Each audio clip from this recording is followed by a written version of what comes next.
So in the metre আমি আমার Radisson গ্রুপে আমি প্রকিউরমেন্ট অফিসার হিসেবে ছিলাম, ইন্টারকন্টিনেন্টাল আমি প্রকিউরমেন্ট ম্যানেজার হিসেবে জয়েন করি ঢাকায়। এবং ওই সময় মোদি যখন 2020 সালে আসতেছিল, তখন আমি ওই মোদির আসার ব্যাপারে প্রতিবাদ জানিয়ে লেখা লিখি, 2 লাইনের একটা স্ট্যাটাস। আমি অফিসে যেই দিন আসবো সেই দিন, এর পরের দিনে আমি অফিসে আসার পথে আমাকে হাতের জিল এলাকা থেকে ওরা মাইক্রোতে আমার রিক্সা ব্লক করে আমাকে গাড়িতে তুলে নেয়। অ্যান্ড আমাকে প্রথমে র্যাব 11-তে নিয়ে যায় নারায়ণগঞ্জ, ওইখানে একটা সেলে রাখা হয়, ঘুম সেলে। এর পরের দিন রাতেই আমাকে এখানে নিয়ে আসা হয়। সো নিয়ে এসে আমাকে আমার শার্ট প্যান্ট ছিল, আমাকে লুঙ্গি পরিয়ে দেয় এবং টি শার্ট পরিয়ে দেয়। সো পরার পরে আমাকে, আমি তো ব্লাইন্ড ফোল্ডেড ছিলাম, তো আমি এখানে আমাকে বলে শুয়ে থাকো তুমি এখানে।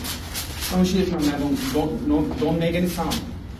অ্যান্ড আমি সেটা করি নাই। একটা পর্যায়ে আমি চেষ্টা করছিলাম বোঝার জন্য যে আমি আসলে কোথায়। সো আমি চোখ ব্লিঙ্কিং করে I just trying to lose my blind fold and I saw someone just from this side, he's just moving his hand and trying to getting my attention. So I saw him and he just telling me just sit down, and I sit down and I was just, my handcuff was in the back side, so samne niye asho.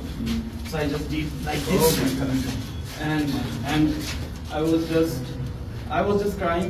I just thinking about my two small child and my আমার যে বাচ্চা দুইটা ছিল, একটা 7 মাসের বাচ্চা আর একটা 1.5 বছরের বাচ্চা। আমি তার শুধু তাদের কথাই চিন্তা করছিলাম, আমি তাদের খুব মিস করছিলাম। অ্যান্ড আমি শিওর ছিলাম যে আমাকে মেরে ফেলা হবে। অ্যান্ড তাদের থেকে আমি যখন জিজ্ঞেস করছিলাম, তারা আমাকে বারবার বলছে যে চিন্তা করিও না তুমি, এখানে আল্লাহ আমাদেরকে দেখবেন, হেল্প করবেন। সো তারাও বলছিল আমাদের ছোট ছোট বাচ্চা।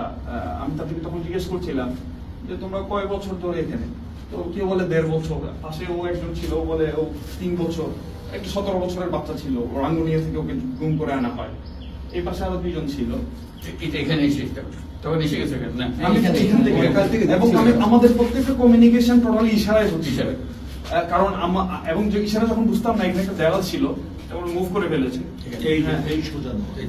হ্যাঁ, আমরা তখন মানে যখন যে কথা ইশারা বুঝতাম না, তখন লিখে মানে বোঝানোর চেষ্টা করতাম। কি দিয়ে লিখতাম? আমরা হাতের আঙ্গুল যে আমি নাম যখন বলতে আমি নামটা বুঝতে পারছিলাম না, তখন তারা এইভাবে করে স্টোন দিয়ে লোহার এটা লোহার বার ছিল।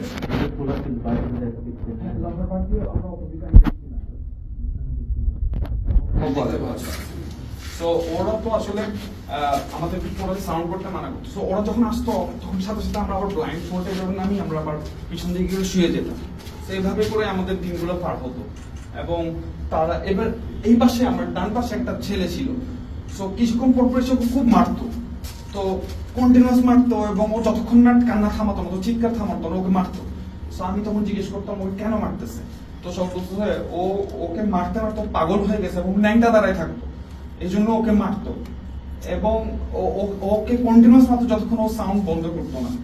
তো আমার এই পাশে আমি আরো 4-5 জনকে দেখি, কেউ 1.5 বছর, কেউ 2 বছর, কেউ 3 বছর ধরে এরকম ছিল।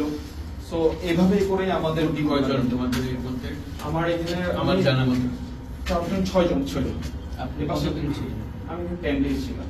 তোমাকে এনেছিল জাস্ট মোদির বিরুদ্ধে স্ট্যাটাস দিয়েছে, আর পরের বাকিদের কোনো পরিচয় জানতে পেরেছিলে? আমি একজনের নাম জানাচ্ছি সাইফুল, 2 জনের নাম জানতাম না, 2 জনের নামই সাইফুল ছিল। পলিটিক্যাল অ্যাক্টিভিস্ট বা ছাত্র কিছু? আপনার নামটা? কিছুই না। আপনার নাম? আমাদের মাসরুর আনোয়ার চৌধুরী। এখানে কি সিচুয়েশন কিছু ছিল না, এখানে একটা ইয়া ছিল, কম্বলের একটা এক লেয়ারের কম্বল, একটা বিছানা ছিল, আর কোন বালিশ টালিশ ছিল না, একটা কাপড় ছিল। পরে ওই সাইফুলদেরকে তুমি আর খুঁজেছিলে? জানো ওদের কি অবস্থা? আমি শুনেছি সাইফুল মানে পরবর্তীতে ওকে ছেড়ে দেওয়া হয়, বাট ও কোথায় আমি আর ট্রেস করতে পারি। কবে থেকে কবে ছিলেন? 2020 সালের মার্চের 1 তারিখ থেকে 10 তারিখ পর্যন্ত। আসলে এখান থেকে ছাড়ার পরে যে মামলা দেওয়া হতো ওটা নিয়ে। ও আচ্ছা, আমাকে এরপর 10 দিন আসার পরে আমাকে যখন ওরা এখান থেকে নিয়ে যায়, আমাকে ফিশ মানে এরকম করে একজনের সাথে কমিউনিকেট করতো, নো সাউন্ড এট অল। তো তারা বলল কি তুই 2 রাকাত নফল নামাজ পড়ে নিস, তোরা এখান থেকে বের করতেছে। সো আমি ধরে নিয়েছি আমাকে ক্রস ফায়ার দিয়ে হলো মেরে ফেলি। সো আমি আসলে কালামা পড়ে নিই অথবা দোয়া পড়ে নিই। এরপর আমাকে আবার নিয়ে যাই। সো নিয়ে যাওয়ার পরে আমার সাথে কিছুদিন আগে আমার দেশ নিউজে আমাদের এই লিড নিউজ এসেছে যে 3 প্রকৌশলীকে গুম, এটা লিড নিউজ এসেছে। এখানে আমার সাথে আরো 2 জনকে গুম করা হয়।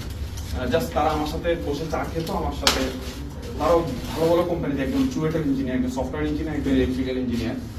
সো জাস্ট আমার সাথে তারা হাঁটতো, কথা বলতো, সেই জন্যই তারা নিয়ে এসেছে। সো পরবর্তীতে আমাদেরকে যেই দিন প্রকাশ করা হবে মিডিয়ার সামনে, তার আগের দিন রাতে নারায়ণগঞ্জে একটা হোটেলের সামনে ওরা নিয়ে যায় গাড়ি করে। আমরা 3 জন এবং সাথে আরেকজন হুজুর, তাকে আরো 2 সপ্তাহ আগে গুম করে তারা রেখেছিল র্যাব 11 সেল।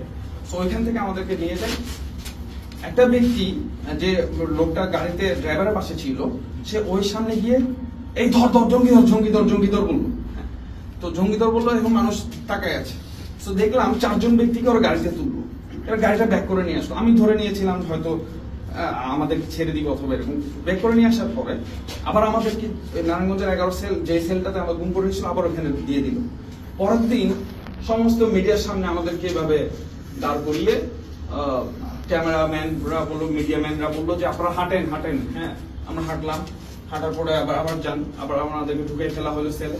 পরের দিন আমাদেরকে জেলে দেওয়া হলো, জেলে নিয়ে যাওয়া হলো। আমরা ওখানে পত্রিকায় দেখলাম নারায়ণগঞ্জে নাশকতার পরিকল্পনার সময় এই প্রকৌশলীদেরকে হাতে নাতে ধরা হয়, গোপন মিটিং এর সময় তাদেরকে হাতে নাতে ধরা হয়। এরপর আমার my career already destroyed, and I was a procurement manager in multinational companies, and I earned 6-digit salary, and that is a big point in my career. Within 3 years, I became manager, and everything was gone. And still, I'm suffering in financial crisis. I have 3 child, and আমি কেসে এখনো হাজিরা দিই, আমার কেসটা এখনো চলছে। মানে জাস্ট জঙ্গি নাটক, হ্যাঁ, ওই জঙ্গি নাটকটাই এখনো চলছে, আমি এখনো হাজিরা দিই। জি। পাশাপাশি এখন ওইখানের সেলের লেখাটা আছে।